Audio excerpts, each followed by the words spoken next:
And God said, "Let there be The light." Lord says, "Let my people go." I am the way and the truth and the life. No one comes to the Father except through me. This is the Talkin' Bible podcast. Hello, everyone. Welcome to our final episode for this week of the Talkin' Bible podcast. And this week we are talking about living our lives in such a way that we live with one eye on eternity, that we make sure that the way we spend our time and our talent and our treasure is forward focused, is moving in a direction that will leave a kingdom legacy after we are gone, and ultimately will bring us into our eternal reward. The Bible talks about an eternal reward many times. And, if we can live that way, we'll realize that the eternal reward is so much better than any temporal reward that we might receive in this life. It might be nice to have nice things and do good things and have comfort in this world and have people pat us on the back. Well, Jesus would say, hey, if you do that, you're going to receive your reward, sure, but you're missing out on eternal reward. So Jesus is always encouraging his people to look forward. And I'm going to read some words from Hebrews chapter 12 today. Not all of the words in chapter 12, but just a few. And it talks about running the race with perseverance, running like with our eye on the prize, the eternal prize, if you like. The finish line is eternity. And we are running, we're in the race, and Paul is, it's not Paul here, the writer to the Hebrews, whoever it is encouraging us to keep running, keep focusing our life on the right thing. And he or she, whoever this author is, says, therefore, since we are surrounded by such a great crowd of witnesses to the life of faith, let us strip off every weight that slows us down, especially the sin that so easily trips us up, and let us run with endurance the race that God has set before us. So the author here is using a running race analogy for what it's like to live the Christian life. And here we're not talking about a 100-meter dash. We're talking about a long sprint, a long race.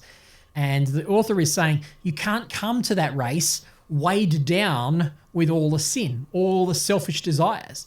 If you're going to run God's race effectively and reach the finish line, you're going to be tired. You're going to burn out if you keep carrying all of that sinful stuff.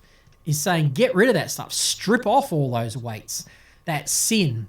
And often in the context of what it's talking about here, it could be talking about sinful behaviors, but I think as much as anything, it's talking about sinful attitudes. It's talking about the idols we have that put ourselves and our own comfort and our own pleasure and our own desires before God's kingdom, before God and his kingdom. And Jesus, we've talked about this earlier, God's kingdom, putting God's first means living for him, honoring him, loving him with all our heart, and loving our neighbor as ourselves. And when we keep for ourselves, we're carrying a weight, thinking we're comfortable, but we're in the wrong race, or we're not going to reach the ultimate eternal finish line because we are living for ourselves. And the author is saying, strip all that down, take it all off, and run with endurance. The Christian life, friends, is going to take work. It's going to take endurance. You don't just show up with a gold medal. You run with endurance to get there. You train to get there. And Paul's going to keep saying Paul, the author to Hebrews, is going to continue to reiterate this through some subsequent verses. The author says, well, how do you run with endurance? And they say, well, basically, you do this by keeping our eyes on Jesus, the champion. Lost my place there in my notes. The champion who initiates and perfects our faith. Because of the joy awaiting Jesus, he endured the cross and disregarded its shame. Now he is seated in the place of honor beside God's throne. So Jesus kept his eye on his prize. And actually, if you read in the context of what the author is saying here, what the New Testament is saying, the prize wasn't Jesus somehow in relationship with his Father. I mean, he had that for all eternity. Eternity past, he had that. That's not what it was about. The eye that Jesus had, the prize that Jesus had his eye on, was that through his race, he would find a way for us to get in the race. He would put us on the starting blocks so that we could run our race, and that one day we would sit with him. Like he is now sitting with the Father, he would now be sitting with the Father with us, that we would be sitting with him. That was Jesus' reason. So we have to keep our eyes on Jesus. He had a race to run. It was hard. It required discipline, but he did it faithfully because he had his eye on the prize of us being with him. And the implication is that now we should do the same thing, that we should run our race with an eye on the fact that we could be used by God to bring others, our family, our children, our church, into closer relationship with Jesus. That we would find a way to run our race so that others who aren't yet in the race could meet Jesus and begin their race. That's the living our lives in view of the prize that the author is trying to get us to talk about here. And he or she is not promising that it's going to be easy. It says in verse 8, think of the hostility that Jesus, this is verse 8, no, it's verse 3. Think of, I haven't got my glasses on. 3 and 8 look the same when I haven't got my glasses on. Think of all the hostility that Jesus endured from sinful people, and then you won't give up when you become weary. In other words, see Jesus as your example and train and understand that it's not going to be easy. This isn't a stroll, this Christian life. This race to the eternal finish line is not going to be a stroll. No New Testament author is promising it's going to be easy, but they're promising it's going to be worth it. That's the thing. It's going to be so worth it. In fact, not just that you'll struggle and strain now and then somehow you'll have to wait till you die to experience it. No, the actual struggle, in the process of struggling, you'll actually find your most fulfilled life. I've just recently gone back to the gym after quite some time away, and I'm only in the early stages of it, but I'm already getting to that stage now where, hey, I don't like going to the gym. I don't like the struggle of being on the treadmill and my heart rate going through the roof. I don't like that struggle. And yet I'm already, after only a couple of weeks, starting to feel that good feeling inside that comes from feeling like, it's been a couple of days. I need to get out there and do some cardio again. And that happens because when we strive and struggle, when we do things that are hard, they actually make us a bigger person. They actually give us more fulfillment.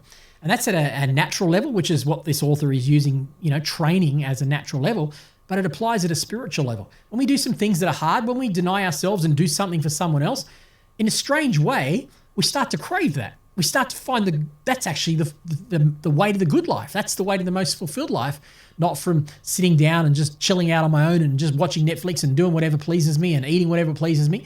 No, when we deny ourselves, pick up our cross, that's when we find our life. And just like I said, all athletes need to train and discipline themselves.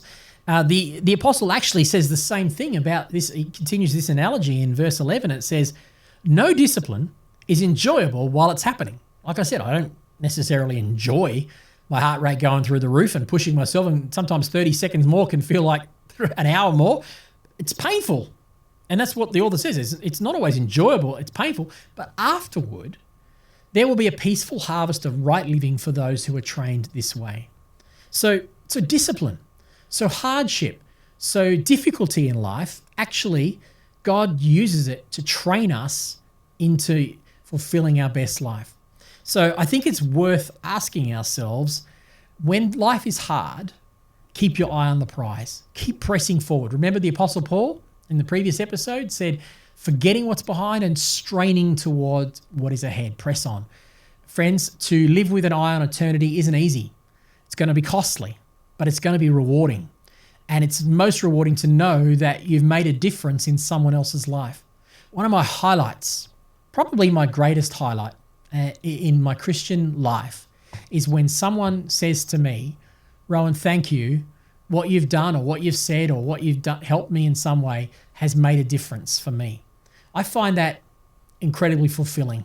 That floats my boat, that I can look back and go, well, I gave up something of myself and my own comfort there, but it was worth it because I'm hearing someone testify to me about how my sacrifice has helped them.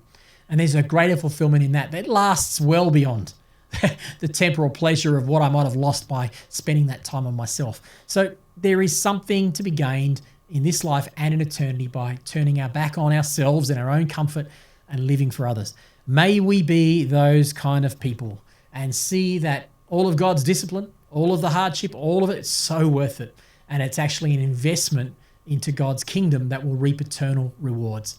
God bless you. Talk to you on next week's episodes.